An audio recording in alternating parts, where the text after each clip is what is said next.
você está lá no mundo, você vive uma mentira. Sim ou não, igreja? Você está lá no mundo, você vive uma mentira, você vive traições, você vive bebedeira, você vive balada, você vive bagunça, você vive uma vida toda errada. Só que para você aquilo ali está tudo bem. Para as pessoas que estão no mundo, irmãos, aquilo para eles não é errado. Eles entendem que aquilo não é errado. Então cada vez mais eles vão se afundando, se afundando, se afundando. Porém, quando eles chegam no fundo do poço, é quando eles começam a pedir socorro. Porque eles começam a sentir na sua vida, no seu corpo, que aquilo que eles estão fazendo está levando eles para uma profundidade de destruição. Ou é divórcio, separação, discussões e atritos e tantas outras coisas. Então é quando eles começam a frequentar uma igreja, começa a convite de alguém a ir para um culto e começa a vir nos cultos. E daí quando eles estão ali nos cultos, ouvindo a palavra de Deus, eles começam a perceber que o que eles estão vivendo é uma mentira. Eles começam a ouvir a palavra, a participar dos cultos, a ser ministrados, e aquilo vai confrontando o coração. É assim ou não é, igreja? Não foi assim com você? Comigo foi assim. Então você olha para você e fala: peraí, então essa vida que eu vivo é uma vida de mentira? Porque a palavra fala uma coisa e eu vivo outra? Aí já começa a batalha espiritual. Aí já começa uma batalha muito grande espiritual. Por quê? Já começam os conflitos na mente, já começam os conflitos no coração, porque você começou a ser ministrado. E a Bíblia diz que o Senhor, domingo eu preguei sobre isso, Ele é o caminho.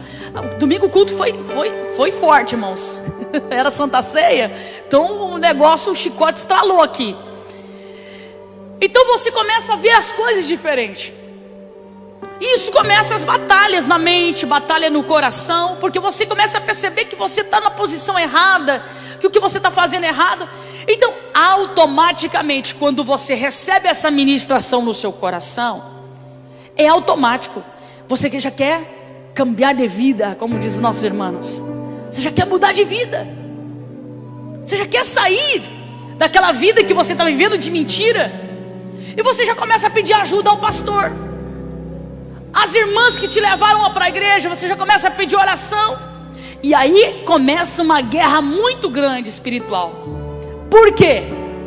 Porque aquele que estava travando a sua vida lá no mundo não vai querer te abandonar tão fácil assim. Pastora, de quem que você está falando? Do seu inimigo, do meu inimigo.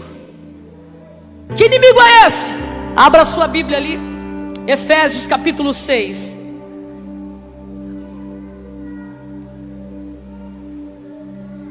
E verso 12.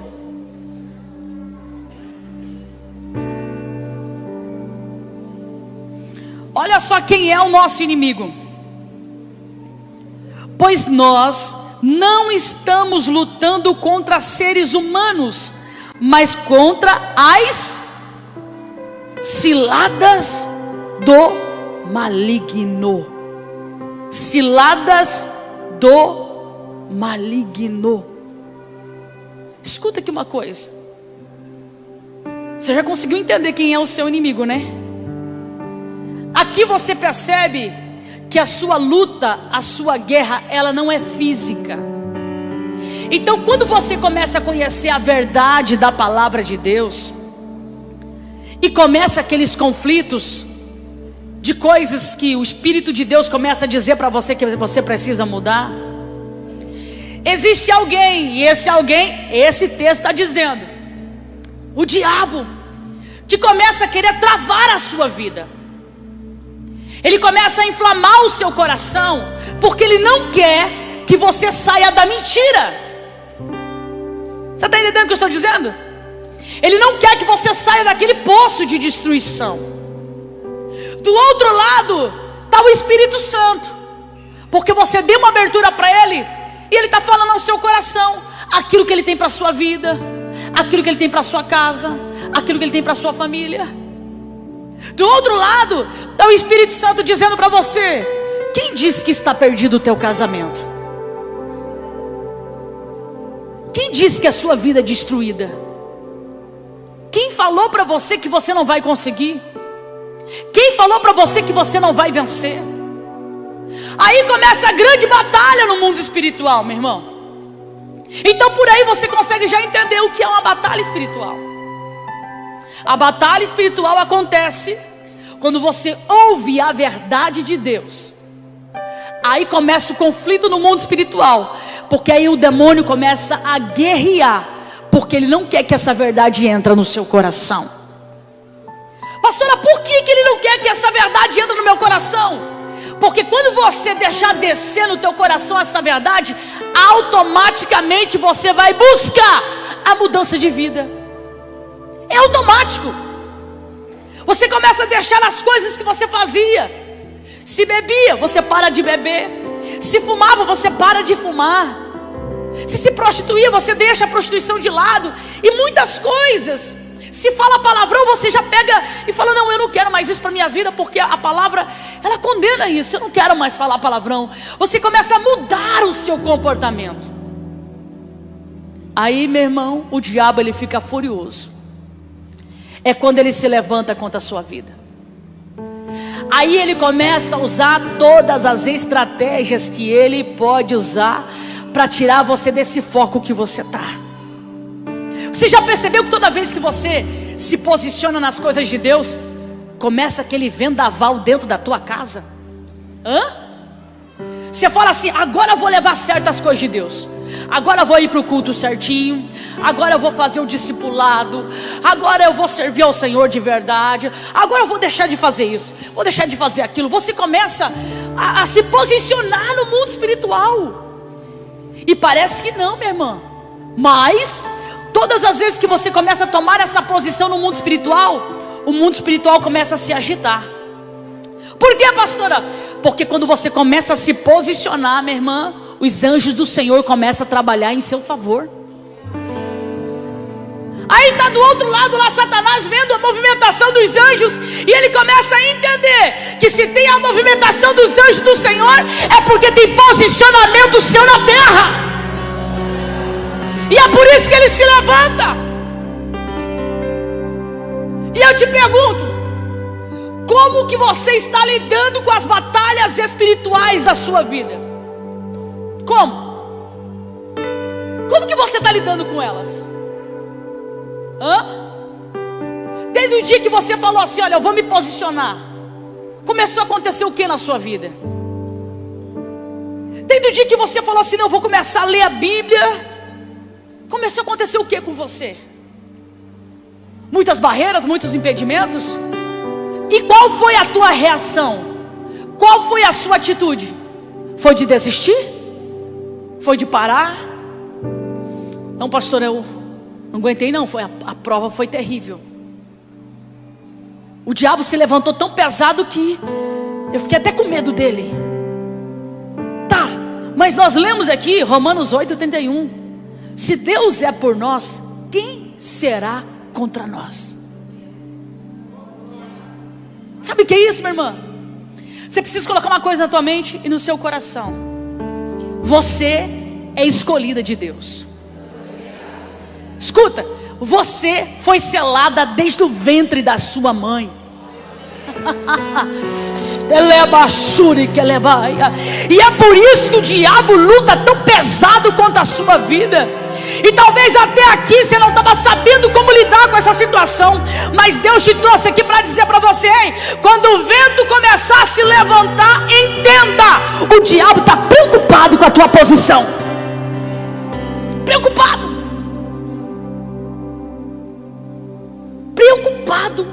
com a tua posição, com o seu posicionamento.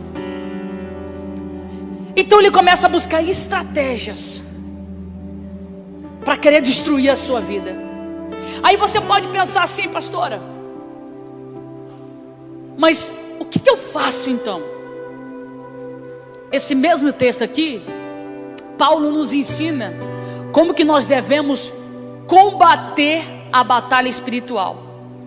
Primeira coisa, grava isso na sua mente: a sua guerra não é física, porque o seu inimigo é invisível. Pior coisa do mundo é um inimigo invisível, né, irmão? Quando você vê, aí você pode dar uns tapas, né, uma voadora, né? Oh meu Deus, fazer alguma coisa. Agora, quando é invisível. E esse texto diz, meu irmão, que não adianta você perder tempo, por exemplo, de brigar com seu marido. Seu marido é chato. Não fala para ele não que eu estou falando isso, tá? Seu marido é ranzinzo. Ele é grosso, ele é agressivo. Estou falando com as mulheres, tá? Se os homens estivessem aqui, eu ia falar de você também, tá bom? Quem sabe o seu marido tem comportamentos que te ferem, que te machuca. Aí você vai fazer o quê? Ah, pastor, eu estou doidinha para pegar uma panela de pressão e dar uma na cabeça dele. Ô, pastora, tem dias que eu estou lá fazendo comida, esse homem fica me enchendo as passinhas, dá vontade de pegar aquela... Faz isso não. Sabe por quê? Não é ele, é o que está por trás dele. O que está por trás dele está falando no ouvido dele, ó: perturba a sua esposa. Perturba a sua esposa porque ela está me incomodando. É o seu filho agitado dentro de casa. É você se posicionar, parece que entrou um Exu Mirim na vida dele. O menino fica virado no zezéu, como diz os antigos, né? Eu falo esses codinomes, os irmãos do Paraguai e da Argentina depois mandam mensagem: pastor, o que você quer dizer com isso? Eu esqueço, meu irmão, que os irmãos lá também ouvem. Você começa, escuta aqui uma coisa: não adianta você bater no seu filho, espancar o seu filho, não adianta. Escuta, é você se posicionar e o diabo vai querer agitar a sua casa. Tá, pastora, mas o que eu faço? Entra na parte que eu quero ouvir. O que você faz? Em primeiro lugar, fecha a tua boca. Fecha a tua boca. Porque se a batalha é espiritual, não adianta você falar, xingar, amaldiçoar. Se a tua batalha é espiritual, como é que eu venço as batalhas espirituais, minha irmã? De joelho. Joelho no chão. Se intensificar o negócio, vai para o jejum. Você vai começar a clamar para Deus. Porque se a batalha espiritual, o demônio está travando algo no mundo espiritual. Então você vai falar com o Senhor. Você vai falar para Deus: Deus, eu não aguento mais essa situação. Porque falar com Ele não adianta. Bater de frente com meu filho não adianta. Bater nele também não adianta. Eu estou entendendo que isso é espiritual. Então se isso é espiritual, você vai para o joelho, você vai para o jejum, você vai para a oração. Porque com certeza Deus vai descer na terra. Vai. Você crê nisso, que Deus desce? Ele desce na terra sim. O grande problema, irmãos, que às vezes a gente entra na carne também, e nós queremos resolver do nosso jeito, da nossa forma. Eu ouvi um testemunho hoje à tarde que eu fiquei muito impactada. Muito impactada mesmo. Uma mulher que ela tinha ódio mortal da sua bisavó. Por quê? A bisavó pegou a mãe dela quando tinha 3 anos de idade, deixou para a avó materna e falou assim: ó, fica com ela, nunca mais eu quero ver ela, e nunca deixa ela me procurar. E essa criança cresceu com uma ferida muito grande. E a filha dessa mulher ouviu essa história e pegou uma raiva muito grande dessa bisa. Mas escuta só. Quando ela disse isso, que ela tinha uma raiva enorme dessa bisa e tal, eu falei assim para ela assim: mas você procurou saber O que aconteceu? O que levou essa mulher a fazer isso? Com certeza, aquele povo daquela época, pastora, fazia aquele monte de filho. Era 12, 15, 20 filhos. Aí saía espalhando para os vizinhos. A raiva era tão grande que ela falava isso. Eu falei assim, mas procura saber. Não sei o que. Eu falei, procura saber. E ela foi procurar saber. Ela perguntou para a mãe não tinha informação, porque a mãe já tinha bloqueio com essa bisa, com a mãe dela no caso. Então ela foi procurar para outras pessoas que tinham acesso à bisavó dela. Pasme vocês, o biso dela já tinha sido preso por estupro. O bisavô dela era pedófilo. Então quando a bisavó dela teve a mãe dela, ela ficou com medo de ficar com essa menina em casa. Por isso que ela doa essa criança. Quando ela soube disso, irmãos, essa mulher entrou num desespero tão grande, porque por 30 e tantos anos ela amaldiçoava essa bisavó, sem saber o outro lado da história. Você está entendendo o que eu estou dizendo? Às vezes nós odiamos as pessoas, repudiamos, julgamos, falamos, sem ouvir o outro lado da história.